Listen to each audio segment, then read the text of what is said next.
Assalamualaikum warahmatullahi wabarakatuh. Perkenalkan, nama saya Yusdani Saputra dengan NIM A1E123010.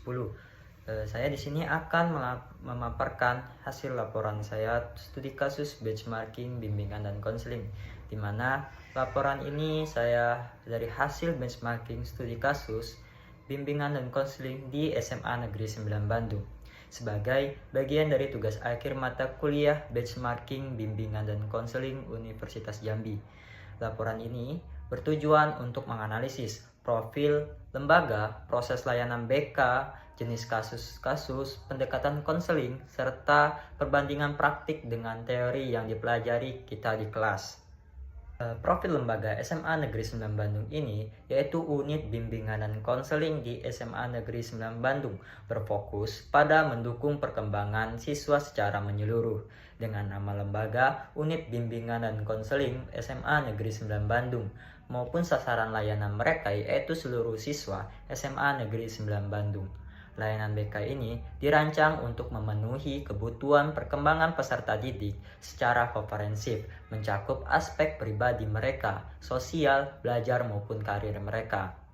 Selanjutnya yaitu jenis layanan BK itu menggunakan pendekatan holistik, di mana bimbingan pribadi membantu siswa memahami diri, mengembangkan kepercayaan diri mereka, mengelola emosi mereka, dan membentuk perilaku positif sesuai nilai moral dan norma-norma yang ada di sekitar mereka. Yang kedua yaitu menggunakan bimbingan sosial, di mana mengembangkan kemampuan interaktif efektif, membangun hubungan harmonis antar sesama, dan menumbuhkan sikap empati, toleransi mereka, dan tanggung jawab sosial. Yang ketiga yaitu menggunakan bimbingan belajar, mengenali potensi akademik mereka, itu bagaimana mengembangkan keterampilan belajar mereka, dan juga mengatasi kesulitan, meningkatkan motivasi mereka, dan membentuk kebiasaan belajar mandiri. Yang keempat yaitu bimbingan karir, di mana bimbingan karir ini berfungsi untuk mengenal minat, bakat, dan potensi diri mereka dari terkait dunia kerja dan dunia lainnya, dan memberikan wawasan pendidikan lanjutan dan membekali perencanaan karir realistis. Dan seluruh layanan ini dilaksanakan melalui kegiatan menggunakan klasikal, konseling individu, serta bimbingan dan konseling kelompok dengan melibatkan kerjasama antara guru BK, wali kelas, guru mata pelajaran, orang tua, dan pihak terkait lainnya. Slide selanjutnya yaitu tentang alur laksana layanan konseling dengan menggunakan proses yang terstruktur, di mana yang pertama itu pemetaan kebutuhan. Guru BK itu akan menggunakan AKPD, angket kebutuhan peserta didik, dan melakukan observasi dan mengumpulkan informasi dari guru ataupun wali kelas untuk mengidentifikasi kebutuhan mereka apa, masalah apa yang mereka hadapi, minat mereka itu di mana, dan kondisi siswa tersebut sedang apa.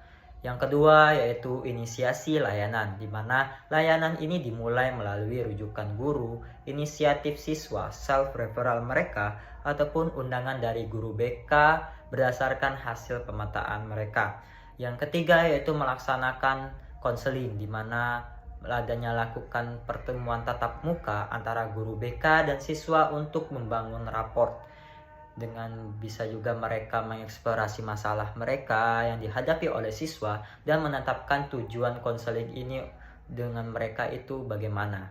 Yang keempat adanya evaluasi dan tindak lanjut, di mana evaluasi dan tindak lanjut ini untuk menilai efektivitas layanan tersebut, apakah layanan tersebut sudah selesai, lanjut ataupun rujukan, dan juga bisa jadi perubahan untuk mengetahui perubahan perilaku mereka dan menentukan langkah selanjutnya apa yang akan dilakukan oleh guru BK untuk siswa tersebut. Selanjutnya yaitu jenis layanan konseling, itu harus mendalam dan responsif, di mana seperti konseling individu adalah layanan tatap muka secara personal untuk masalah pribadi mereka, sosial, belajar, dan karir yang khusus dan memerlukan penanganan yang mendalam serta adanya asas kerahasiaan. Itu membantu siswa untuk menemukan solusi dan mengambil keputusan mereka secara mandiri.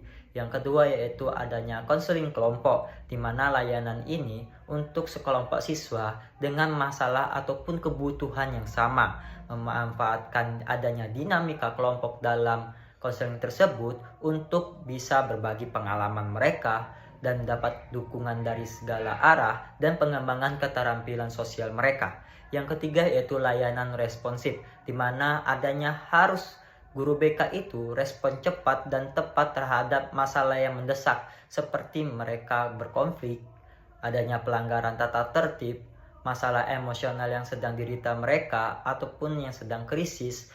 Guru BK itu harus bersikap proaktif dan fleksibel. Slide selanjutnya yaitu tentang peran konselor ini jadi sebagai pendamping ataupun mitra.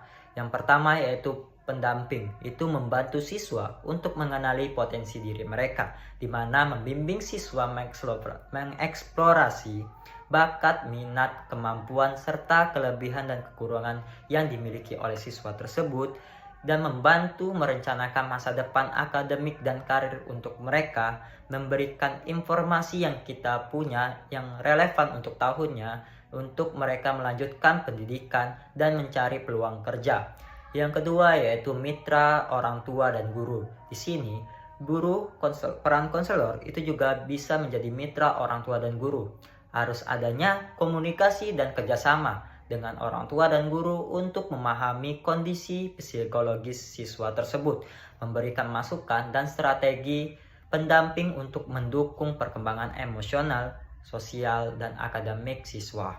Yang ketiga yaitu rujukan ke pihak ahli, di mana menghubungkan siswa dengan psikolog atau psikiater jika kasus berada di luar kewenangan sekolah ataupun wewenang dari guru BK, dan memastikan penanganan dari pihak luar ini penanganannya tepat. Selanjutnya yaitu jenis kasus yang ditangani. Yang pertama yaitu permasalahan akademik, di mana permasalahan akademik ini seperti motivasi belajar rendah, kesulitan waktu untuk diatur, dan kecemasan ketika ingin ujian, dan kurangnya tujuan belajar yang jelas.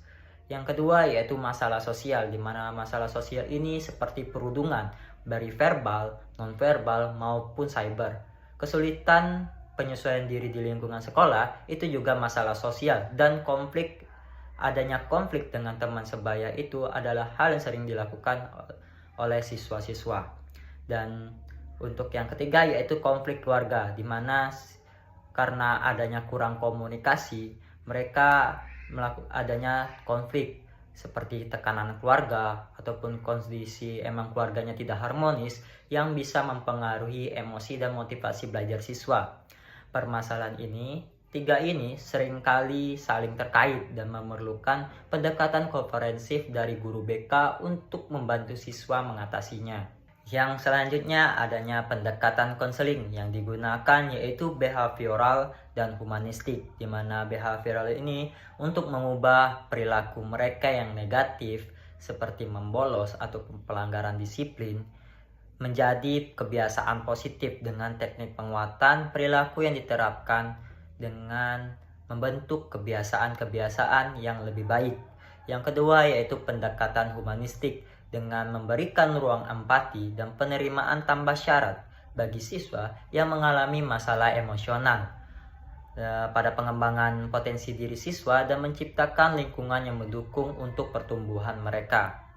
Yang selanjutnya yaitu perbandingan antara teori dan praktik di lapangan. Praktik layanan di lapangan tersebut, seperti yang kita tahu, layanan BK di SMA Negeri 9 Bandung ini bersifat fleksibel dan situasional, menyesuaikan dengan urgensi masalah siswa di lapangan, dan pendekatan ini berbeda dengan teori idealis dan sistematis yang dipelajari di kelas. Kesesuaian dengan teori itu seperti mereka menggunakan instrumen AKPD, angket kebutuhan peserta didik, dan pembagian bidang layanan mereka dari pribadi, sosial, belajar maupun karir mereka, dan sudah sesuai dengan standar operasional prosedur SOP BK di sekolah. Dengan perbedaan dengan teorinya, yaitu kendala waktu seringkali membuat proses konseling tidak selalu mengikuti tahapan teori secara kaku. di mana adanya keterbatasan jam pelajaran guru BK dan siswa yang belum ideal menjadi faktor utama terhambatnya konseling di sekolah tersebut. Yang selanjutnya yaitu refleksi akademik dari kelebihan, tantangan, dan rekomendasi dari kami. Yang pertama yaitu kelebihan layanan BK di SMA 9 Negeri Bandung ini adanya fasilitas ruang konseling yang memadai dan adanya program bimbingan karir terintegrasi untuk persiapan mereka untuk masuk perguruan tinggi. Yang kedua yaitu perspektif mahasiswa BK. Dari benchmarking ini menunjukkan bahwa empati dan kreativitas konselor itu sangat menentukan keberhasilan layanannya melalui teori yang tekstual. Yang ketiga yaitu keterbatasan dan tantangannya, di mana stigma negatif siswa terhadap BK yang dipersepsikan sebagai tempat bagi siswa yang bermasalah. Dan tantangannya itu adalah keterbatasan waktu untuk tatap muka karena padatnya jadwal akademik siswa. Yang keempat yaitu adanya rekomendasi perbaikan, di mana dibutuhkan inovasi layanan yang berbasis digital, e-counseling, untuk menjangkau siswa yang enggan untuk datang ke ruang BK secara langsung. Dengan itu pentingnya ada adaptasi dan inovasi dalam layanan BK untuk memenuhi kebutuhan siswa yang terus berkembang. Baik, sekian laporan studi kasus benchmarking bimbingan dan konseling di Sekolah SMA Negeri 9 Bandung. Bila ada salah kata ataupun kekurangan dalam penyampaian saya mohon maaf. Wassalamualaikum warahmatullahi wabarakatuh.